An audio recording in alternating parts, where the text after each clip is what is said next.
Hi everyone. So in this video we are going to discuss about the question customer who visited but did not make any transaction.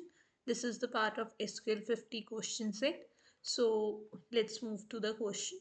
So in this question, let's understand about the tables that are provided. The very first table is the visits table that provide you the information about the visit ID and the customer ID. So there is no categorical column, just the numerical column that just represent the ID of the visit and the customer.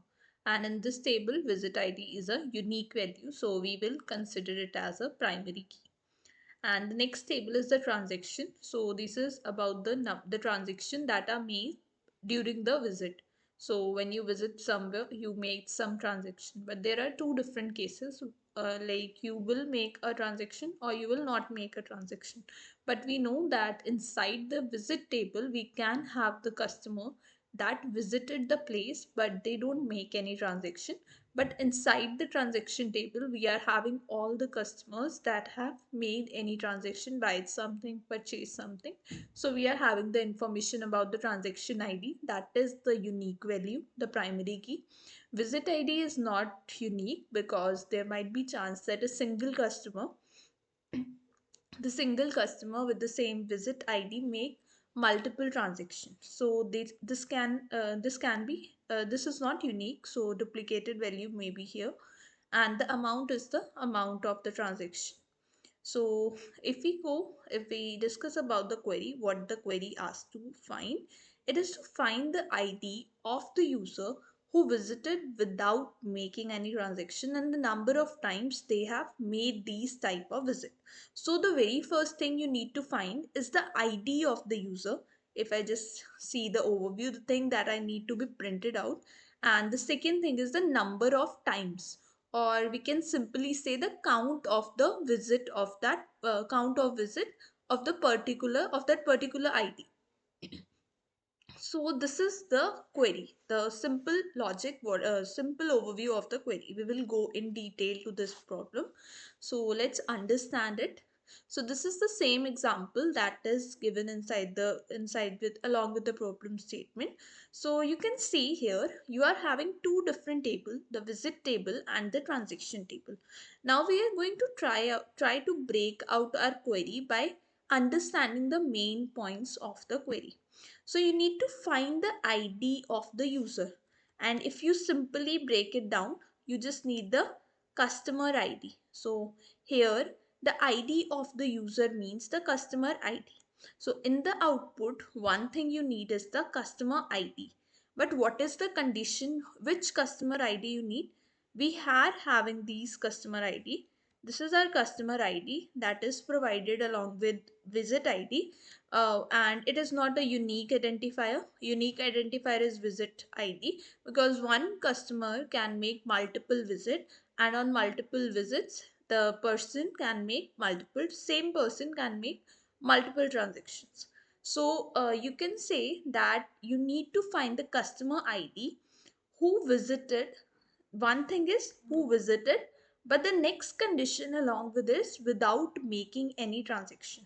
So this is the thing you need to figure out, because if they ask to find the user who made the transaction, if there is no word as without, it's very easy. We can simply print out the transaction table, because we know if the customer make any sort of transaction, if it is find the ID of the user who visited and make any transaction, we know that all these customers, all these entries, all these visited ID are the customers that have made the transaction.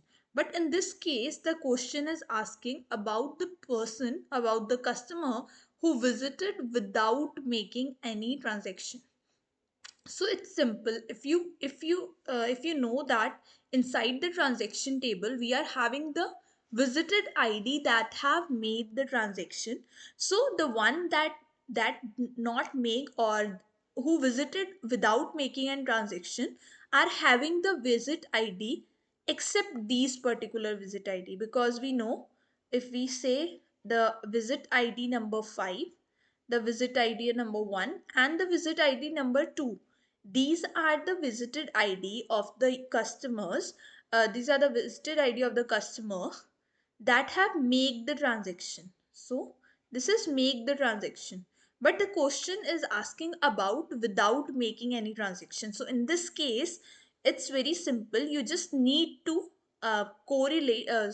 combine these two particular table, but we are not combining. I'm just going to apply the subquery to filter out this particular thing to find the result. So I need to find out the visited ID. So this question breaks out to figure out the visit ID. Let me type this. So it will break down to find the visit ID from the transaction table, from the transaction table that is not present inside the, that is not present inside your, inside the visits table. So you need to find out the visited IDs that are present inside the transaction table but not inside the visit table. If we do this, if we find out these particular ID that are inside this particular table, so we know it's 5, 1 and 2.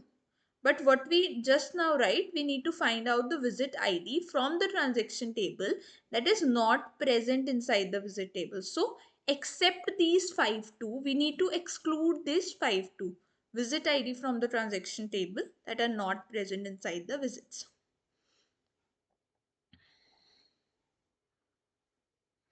So just remove out this 5, 1 and 2. Except this 5, 1 and 2, we are left with the customers, we are left with the visit ID, that visit ID of the customer that have make the visit but not the transaction. So it is ID, visit ID 4, visit ID 6, visit ID 7 and visit ID 8. But what the question asks, which the question wants the ID of the users. So you need 30, 96, 54 and 54. So you can see here that there are chances that the two different customers, there are more number of customers ID. So it's like 1 2, um, so there are multiple duplicates in the customer ID. So in this case, you need to find out the count, the number of time these customer arises. So there is one more line, the number of time they made these types of visit. So the customer ID 54 has made two time this type of visit. Means the customer ID 54 visit but not make any sort of transaction. So your first ID is 54 and 2. That is the count of the number of transaction. Then again for the 30 it's 1 and for the 96 it's 1. So in this way you are able to figure out the answer. Just the question is simple. You need to break down the question into the line. So you need to find out the visit ID from your transaction table that are not present inside your visit table.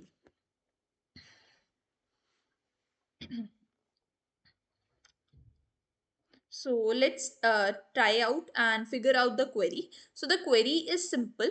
You just need to, if you identify you are using two different table with one condition that is not present inside the visits table, not present inside the visits table. So let's do the query and see what how we can do this. So simply one thing I just write is to find my customer ID. That is must. And one more thing I need is my count of customer ID. Then you need to write from which table you need to find out your customer ID and the count. One thing is clear, the customer ID, if you need the customer ID, you need to query the visits table. You need to query the visits table to find the customer ID. Now the main thing started. You need to find out the visit ID. You need to find out the visit ID. Just a second. You need to find out the visit ID that is present inside this transaction table but not present inside the visits table. So you will use the not operator here.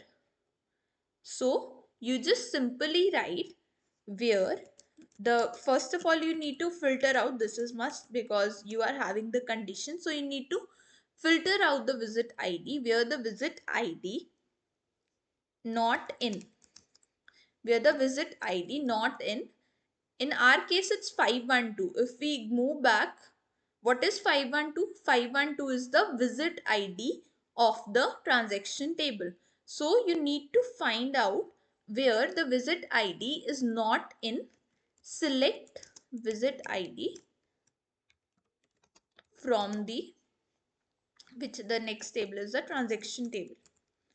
So by this you will be able to find the visit ID that is present inside your visit table but not in the transaction table. I just showed this particular half portion of this query, like how the customer ID will look. So it's just for the customer ID.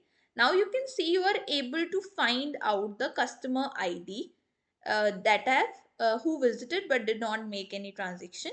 Now the next thing is grouping this particular thing by group customer ID, because we know if we want to find out the count we need to apply the group function. So I am just going to apply my group function to find out the count per customer ID, and just change the name, that is count इसको number comma transaction, and just try to run it. So that's it. You have the particular test cases accepted. Now you can submit it out and check.